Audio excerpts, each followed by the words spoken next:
আপনারা দেখবেন, একটু ধৈর্য ধরতে হবে আমাদের সকলকে। আশা করি ইনশাআল্লাহ তারা এদের জন্য আমাদের যারা ছোট ভাই বোনরা যারা আহত হয়েছে সকলের প্রতি আমাদের অনেক দায়িত্ব আছে। দায়িত্ব এখন আমরা পঙ্গু হসপিটালে যাব।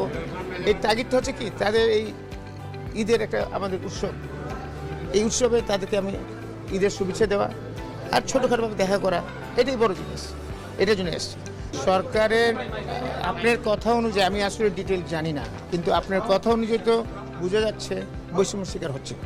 এখন এটাকে সরকার যারা দায়িত্বপ্রাপ্ত ব্যক্তিবর্গ আছেন ওনাদেরকে এটাকে দেখতে হবে এবং দেখে ওনারা সঠিকভাবে নির্ধারণ করতে হবে কারা কারা আহত আছে সেই লিস্টটা করতে হবে এবং তাদের জন্য প্রয়োজনীয় ব্যবস্থা করার দায়িত্ব বর্তমান সরকারের এবং সরকারের সেটা করা উচিত বলে আমি সরকারকে আহ্বান জানাবো।